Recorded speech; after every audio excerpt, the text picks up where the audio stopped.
예배 자리로 나오신 모두 하나님의 사랑과 은혜가 충만한 시간 되시기를 축복합니다. 우리를 향한 하나님의 사랑에 대해서 얼마만큼 생각을 하고 계신가요?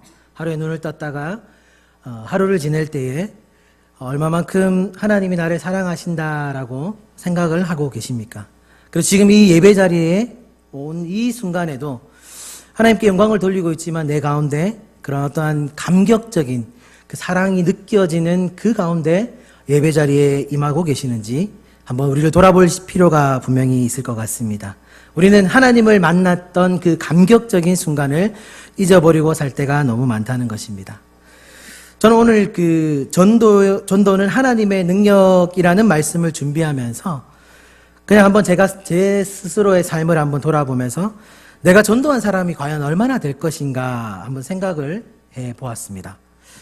수많은 사람에게 예수님 믿으라고 얘기를 했습니다. 저는 뭐 부끄러움이 그렇게 많지는 않아가지고 예수 믿으세요, 예수 믿으세요 어디든지 이렇게 많이 했지만 정작 그 사람들 중에 몇 명이나 예수님을 믿고 그 주로 영접하여서 그 사람의 삶이 변화되었을까라는 그런 궁금함이 이 말씀을 준비하면서 들기 시작하더라고요. 그래서 이제 몇 명의 사람들이 생각이 났습니다. 생각이 난 것도 참 신기하죠. 생각이 났습니다. 근데 특별히 기억나는 사람이 두 명이 있었습니다. 한 명은 사랑하는 저의 할머니, 그리고 또 한 명은 사랑하는 저의 아버지였습니다. 할머니는 오랜 세월 동안 저희 어머니와 저희 남매, 누나가 있는데 남매가 교회 다닌다는 이유로 엄청난 핍박을 했습니다. 제가 어릴 때부터 시작해서 어머니가 수차례 맞고 다니는 모습을 제가 봤으니까요. 네. 그런 핍박해 오시다가 돌아가시기 얼마 전부터 저희 어머니가 수발되기 시작했고 그 과정을 통하여서 할머니가 침상에서 세례를 받으시고 그리고 예수님을 영접하고 하나님 품에 안긴 그런 사건이 있었고요. 그리고 아버지께서는 할머니가 돌아가시는 이 과정을 통해서 할머니가 돌아가시는 과정을 다 지켜보고 난 다음에 장례식이 끝난 그 주에 바로 등록하시고 지금까지 예수님을 영접하고 믿고 주로 시인하고 고백하며 살아가는 그런 신앙의 삶을 살아가고 계십니다. 실제로 저희 어머니와 저희 남매의 가장 큰 기도 제목이었자 소망이었던 그 일들이 실제로 일어나게 되었습니다. 한 10여 년 전의 사건이거든요. 그때 과정을 이제 다 세세히 말씀을 드리지 못하지만 그 과정들마다 하나님이 역사하셔서 그 과정 속에서 제가 다시 한번 그 과정들을 생각해 볼 때마다 울컥하면서 감격이 막 몰려오는 것을 느끼게 됩니다. 한 사람을 인생을 변화시킨다는 것, 한 사람의 생명을 변화시킨다는 것이 얼마나 감격적인 것을 가슴이 뜨거워지는 것을 느끼게 되었습니다. 혹시 여러분들 중에서는 내가 전도했다라고 하는 사람 중에서 지금 생각나는 사람이 있으십니까? 그의 삶이 변화되고 그의 영혼이 하나님께로만 집중해서 살아가는 믿음의 사람이 되었다라고 이야기하는 그런 사람이 생각이 나십니까? 갑자기 찾으라고 하니까 뭐 생각이 안 나는 것도 있으시겠지만 실제로는 전도는 나와 상관이 없다라고 생각하며 살아가는 부끄러운 우리들의 모습이 아닐까 생각이 듭니다. 오늘 저는 이 설교를 열어가기에 앞서서 무명의 한 전도자에 대한 이야기를 풀어나갈까 합니다. 호주 시드니 조지 거리에서 노방 전도를 하던 프랭크 제너에 관한 이야기로 여러분들께 이야기를 나누고자 합니다. 아마 어떤 분들은 유튜브나 이런 거에서 영상을 보신 분들도 있을 것입니다. 제가 한번 설명을 좀 드려보면 그 조지 거리, 호주 시드니 조지 거리에서 단 2마디와 전도지 한 장으로 40년간 전도했던 사람인데요. 그분이 이렇게 이야기한답니다. 실례합니다. 선생님, 구원 받으셨습니까? 당신이 만약 오늘 밤에 죽는다면 천국에 갈 수 있습니까? 라는 단 이 2마디를 가지고 전도지를 돌려가며 40년 동안 같은 자리에서 같은 시간에 그가 전도를 해 나가기 시작했다고 합니다. 그러나 참 열매가 많았으면 좋았을 텐데 그가 고백하기를 단 한 번도 내가 당신을 통하여서 주님을 영접했습니다 라는 이야기를 듣지 못했다라고 이야기하면서 자신이 노인이 되고 40년이 지난 후의 삶을 이야기하면서 나는 열매 없는 열심만 가득한 사람이었어 라고 이렇게 자신을 낙담하면서 그렇게 살아가고 있었다고 합니다. 이 노인이 이제 탄 세월의 열차가 이제 쭉 흘러가고 있을 때 이제 주님 앞에 갈 날이 얼마 남지 않았을 때 영국 런던에 사는 한 목사님에게 신기한 기적과 같은 일들이 일어나기 시작합니다. 런던 한 교회에서 딕슨이라는 목사님이 이 주일 예배를 집례를 하고 있다가 이제 집례가 이제 맞춰갈 때, 예배가 맞춰갈 때쯤 돼서 한 성도님이 손을 들고 제가 오늘 간증을 한번 해도 되겠습니까? 라고 요청을 했다고 합니다. 그래서 그러면 오셔서 간증하십시오라고 얘기했더니 들어본 이야기가 이겁니다. 얼마 전에 호주 시드니에 가가지고 그 백발의 노인을 만나가지고 그 노인이 조심스럽게 찾아와서 실례합니다. 당신은 구원받으셨습니까? 오늘 밤 당신은 죽으면 천국에 갈 수 있습니까? 라는 이 이야기를 들었는데 그때는 그냥 듣고 흘려버렸는데 그 말이 내 마음속에 끊임없이 나의 마음속에 울려 퍼지더라는 겁니다. 신경이 쓰였고 영국에 오자마자 예수님을 영접했다라고 이렇게 간증을 했다고 합니다. 근데 신기한 것은 이 간증을 자기 교회에서 듣고 나서 2주쯤 지난 그 뒤에 딕슨 목사님이 호주의 한 교회 집회에서도 이 시드니 조지 거리에 있는 노인의 이야기를 간증으로 막 듣기 시작합니다. 그뿐만이 아니라 호주 퍼스에 있는 한 교회에서 영국에 있는 캐스윅에서 열린 사경회에서 그리고 미국에서 애틀란타 조지아에 있는 그 집회에서 그리고 인도에서 열린 선교사 대회에서 그리고 호주 시드니 외교관 집회에서 이런 동일한 간증들이 마구마구 쏟아져 나오더랍니다. 다 저마다 그 연도는 다르지만 내가 25년 전 아니면 35년 전 몇 년 전 시드니 조지 거리에서 만난 그 노인 때문에 내가 예수님을 영접하게 됐습니다라는 그런 고백들을 듣게 되었습니다. 이 8개월이 지난 후에 그 이야기들을 계속 들어가다가 그 8개월이 지난 후에 드디어 호주 시드니에서 그 목사님이 이제 말씀을 전할 수 있는 기회가 왔다고 합니다. 말씀을 다 끝내놓고 그가 수소문에서 여러분 시드니 조지 거리에 사는 그 노인에 대해서 알고 계십니까? 해서 수소문에서 그 아파트를 찾아가서 그 거리에서 전도하던 제너라는 분을 직접적으로 만나게 되었다는 것입니다. 그러면서 그 만남 가운데서 자신이 3년 동안 겪었던 자신에게 일어났던 놀라운 일들을 그에게 이야기해 주기 시작했다고 합니다. 당시 70대 중반에 이제 제너 씨는 파킨슨병이 들어서 더 이상 전도를 하지 못하는 죽을 날만 기다리고 있었던 노인의 모습으로 있었지만 그가 이제 고백을 하기를 젊은 시절 제가 도박에 빠져서 막 방탕하게 살고 있다가 복음을 듣고 회심해서 내가 어떻게든 그 사랑을 전해봐야 되겠다 싶어서 전도를 하기 시작한 것이 벌써 40년이나 되었다. 그런데 이제 주님 뵐 날이 얼마 남지 않은 이 시간에도 제가 가슴 아파하는 것은 저는 정말 아까 앞에서 얘기했듯이 열매가 없는 그런 열심이었던 것 같아서 너무 마음이 아팠습니다라고 이야기했는데 그 목사님이 와서 3년 동안 제가 들었던 기적과도 같은 일들을 이야기할 때 그가 뜨겁게 눈물을 흘리면서 주님께 감사했다라고 이야기를 하더라고요. 그리고 그 만남이 있은 후 2주 뒤에 기쁜 마음으로 하나님께 갔다라는 이야기가 전해집니다. 이 목사님이 한 3년 정도 동안 확인해 본 결과 직접 만나고 이렇게 해서 예수 믿었다라고 이야기하는 사람들을 다 합해 보니까 14만 6천여 명에 달한다고 합니다. 어쩌면 직접 만나진 않았지만 그 사람을 통하여서 예수님을 영접하고 하나님께로 돌아오고 그의 삶이 변화된 사람은 더 많았을 거라고 생각합니다. 저희는 이 제너라는 분의 이야기를 통하여서 전도에 대한 핵심들을 깨닫게 되기를 원합니다. 전도는 자신의 능력으로 하는 것이 아님을 알 수 있다는 것입니다. 그는 묵묵히 예수님의 사랑을 이 단 두 마디로 이야기하고 묵묵히 같은 시간 같은 자리에서 그 일들을 행했다는 것입니다. 그런데 그 역사가 자신은 일어나지 않았다라고 얘기했지만 그 역사는 전 세계에서 하나님께서 일으켜 주셔서 그 모든 사람들이 예수님께 나오는 놀라운 역사가 그 전 세계에서 일어나고 있다는 사실에 여러분들은 그 전도에 대한 놀라운 비밀들을 발견할 수 있는 그런 저와 여러분의 삶이 될 수 있기를 축복합니다. 오늘 그 사도 바울은 오늘의 본문은 그 전도에 자신이 그 예수님에 대한 열정을 가지고 전도하면서 사람에게 예수님 믿으십시오라고 이야기하는 그 전도에 큰 변환점을 주는 이야기를 다루고 있습니다. 오늘 보면 사도 바울이 2차 전도 여행을 할 때 고린도 지역에서 전도하던 때를 이제 회상하면서 이야기를 하고 있습니다. 근데 오늘 3절에 보니까 전도하는데 자신의 심령이 어떠했는지, 심경이 어떠했는지에 대해서 얘기하는데요. 우리 3절을 같이 한번 보시면 내가 너희 가운데 거할 때에 약하고 두려워하고 심히 떨었다라고 이야기하고 있습니다. 그 열정이 대단한 사도 바울조차도 내가 왜 떨어야 되는지 모를 정도로 이 예수님을 전하는 것이 자기에게는 너무너무 좋은 일인데도 불구하고 떨었다라고 이야기하고 있습니다. 오늘 보면은 이 말씀을 통해서 이 바울이 복음 전하는데 몇 가지 원칙을 세운 것이 있는데요. 이 원칙에 대한 얘기를 하면서 왜 떨었는지에 대한 이야기들을 좀 해볼까 합니다. 첫 번째 원칙은 어떻게 세웠느냐? 인간의 지혜와 방법으로 복음을 전하지 않겠다라고 결심한 것입니다. 오늘 2장 1절에 한번 볼까요?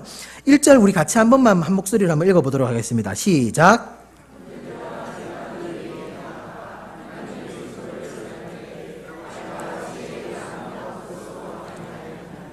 또 4절에 가보면 이렇게 얘기합니다. 내 말과 내 전도함이 지혜에 권하는 말로 하지 아니하였다라고 이야기하고 있습니다. 그때 당시 유행했던 철학적인 것, 웅변적인 것, 사람들을 설득해서 아름답게 들릴 수 있는 여러 가지 방법들을 통하여서 귀에 아름답게 들려서 이 말이 참 좋구나라고 이야기되는 그런 말로 인간적인 지혜와 방법으로 전도를 하지 않겠다라고 결심을 했다는 것입니다. 이것을 하게 된 배경은 우리가 이제 사도행전 17장의 말씀을 조금 한번 보시고 그 내용을 조금 알아야 한다는 것입니다. 지난날의 경험이 이 전도하는 방향을 바꾸는 계기가 됐는데요. 이렇게 이야기합니다. 보면 당시 아덴이라는 곳, 아테나라는 곳에 가서 이 전도를 하기 시작합니다. 근데 그때 당시 그곳에서는 철학적인 아주 지혜가 충만하다는 사람들이 모여 있는 곳이었다는 거죠. 그래서 바울도 자신도 대단히 석학이 뛰어난 사람이었습니다. 말도 잘하고 공부도 굉장히 잘하는 대단한 사람이었다는 거죠. 그러면서 자신이 이제 할 수 있는 방법으로 가장 지혜롭게, 가장 철학적으로, 가장 그 헬라 학문에 익숙한 그런 것으로 언변으로 사람들에게 하나님을 설명해 나가기 시작했습니다. 그랬는데 다른 곳에서 복음이 전해질 때마다 빵빵 터지면서 많은 사람들이 예수님께 돌아왔는데 여기에서는 열매가 거의 맺혀지지 않았다라고 표현을 하고 있습니다. 사도행전 17장 32절에 보니까 그들이 죽은 자의 부활을 듣고 어떤 사람은 조롱도 하고 어떤 사람은 이 일에 대하여 네 말을 다시 듣겠다 하니 이에 바울이 그들 가운데서 떠났다라고 표현하고 있습니다. 여기서 본문을 쭉 한번 잘 읽어보시면 당시 복음에 대한 열망과 그리고 자신이 전했던 것을 통하여서 많은 사람들이 하나님께 돌아올 줄 기대했는데 그러지 아니한 모습을 통하여서 익히 말하는 낙심하고 실망된 마음이 그에게 있었다는 것을 얘기하고 있습니다. 그리고 떠나갔다라고 이야기하고 떠나온 장소가 그곳을 떠나서 온 장소가 고린도 교회라고 이렇게 이야기를 하고 있다는 것이죠. 네. 그 얘기를 하고 있는 것입니다. 그래서 다시 바울은 원칙적으로 이런 것을 잡고 시작합니다. 세상 사람들이 전부 다 철학적이고 모든 사람들이 논리적으로 지혜 있다라고 이야기하는 그 상황에, 그 시대에 자신은 그런 철학적인 것으로 지혜 있는 말로 언변으로 하나님을 전하지 않겠다라고 다짐을 하고 있다는 것입니다. 여러분들이 잘 알듯이 복음이라는 것은 죄인을 구원하는 하나님의 능력이라는 것입니다. 미사여구가 필요한 것이 아니라 성령님께서 그 복음을 통하여 예수님을 통하여서 사람의 마음을 변화시켜주는 놀라운 능력이 그 복음 자체에 있다는 것을 우리가 믿으시기를 바랍니다. 그래서 어떤 사람은 이렇게 이야기합니다. 저는 배운 것도 없고요. 말도 제대로 못하는데 어떻게 전도 같은 걸 할 수 있겠습니까? 라고 이야기합니다. 그리고 어떤 사람들은 어떤 교회는 이런 좋은 것을 가지고 이런 좋은 장비를 가지고 전도하는데 우리도 그렇게 해야 되는 것이 아닙니까? 라고 이야기할 때가 많다는 것입니다. 그리고 시대가 가면 갈수록 좋아지는 그 환경을 따라서 우리도 좀 더 좋은 것으로 사람들에게 줘야지 그 사람들이 조금이나마 우리에게 관심을 가져주지 않을까요? 라고 생각할 때가 많다는 것입니다. 근데 바울은 그렇게 이야기하지 않는다는 것입니다. 바울은 절대로 그렇게 얘기하지 않는다는 것입니다. 좋은 장비가 있어서 그의 영혼을 바꿔주는 것이 아니라고 단호하게 말씀하시는 것입니다. 복음에는 그 능력이 있어서 그런 어떤 장비나 말빨로 하는 것이 아니라 성령의 능력으로 사람의 마음을 바꾸어주는 능력이 있다라고 이야기하고 있다는 것입니다. 오늘날 살아가는 우리들에게도 바울은 동일하게 이 말씀을 통하여서 얘기해주고 있습니다. 세상 사람들이 세상적인 교육이 들어와야지, 세상이 뛰어나게 빨리 가고 있는 그 교육들이 교회 내에 들어와야지라고 이야기할 때가 많고, 세상 사람들이 다 하는 것처럼 우리 교회도 그렇게 해야지라고 이야기할 때가 많다는 것입니다. 그런데 본질을 잊어버리고 기도하지 아니하고 영적인 것으로 우리가 대체하지 않는다면 교회는 또다시 무너질 수밖에 없는 그런 상황에 처해지게 될 것이라는 것입니다. 그러면서 바울은 이렇게 이야기합니다. 하나님의 나라는 말에 있지 아니하고 능력에 있다라고 단호하게 우리에게 말씀해주고 있다는 것입니다. 두 번째 원칙은 무엇인가? 오직 예수 그리스도와 그의 십자가만을 전하기로 작정했다는 것입니다. 오늘 2절을 같이 한번 읽어볼까요? 시작. 내가 너희 중에서 예수 그리스도와 그의 십자가에 못 박히신 것 외에 아무것도 알지 아니하기로 작정하였음이라. 아멘. 아까 앞에서도 얘기했듯이 당시의 시대는 지혜 있는 자가, 지혜로운 자가 대우를 받고 그 지혜로운 사람이 앞에서 이야기를 하면서 뭔가를 이끌어 나가야 되는 그런 시대였다는 거죠. 오늘 고린도 읽지는 않았지만 고린도전서 1장 22절에 23절에 보면 이렇게 이야기를 하고 있습니다. 당시의 시대의 사람들을 이야기하고 있는데요.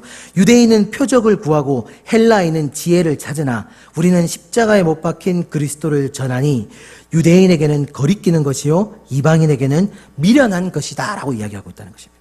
저들은 헬라인이었습니다. 지식인이라고 얘기했고 지혜를 추구하는 사람, 자기들보다 뛰어난 것이 없다라고 하는 그런 사람들에게 있어서 예수를 전해야 된다는 것입니다. 생각해 보십시오. 예수가 어떤 분이었습니까? 나이가 고작 33살밖에 안 된 나사렛 총구석에서 있는 그런 사람이었고 정치범으로 누명을 쓰여서 십자가에 저주받았다라고 하는 십자가에 달려서 죽은 비운의 청년의 이야기를 어떻게 그들에게 말빨로 좋은 지식으로 그들에게 예수가 구주라고 메시아라고 설명을 할 수 있었겠습니까?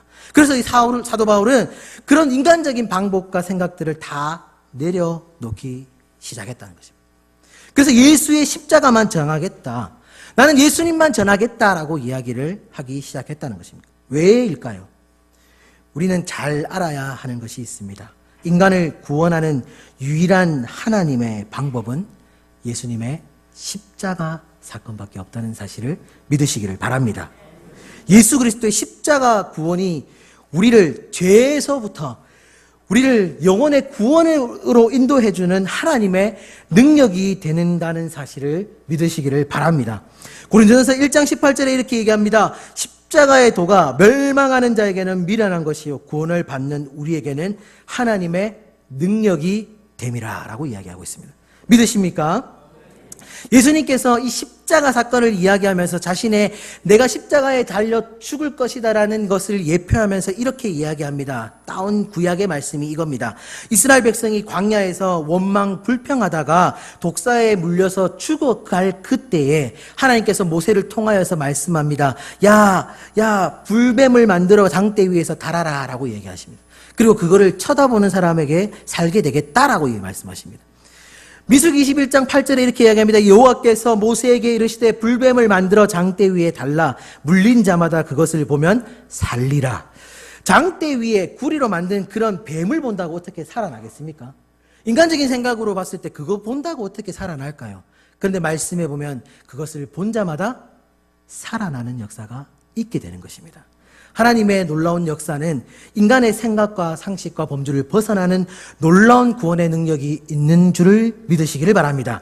그래서 예수님께서는 요한복음 3장 14절부터 16절까지 이렇게 이야기하십니다. 모세가 광야에서 뱀을 든 것 같이 인자도 들려야 하리니 이는 그를 믿는 자마다 영생을 얻게 하려 하심이라. 그러면서 우리가 너무나 잘 알고 있는 요한복음 3장 16절의 말씀 외우고 계시죠? 같이 한번 읽어볼까요? 시작. 하나님이 세상을 이처럼 사랑하사 독생자를 주셨으니 이는 그를 믿는 자마다 멸망하지 않고 영생을 얻게 하려 하심이라. 아멘.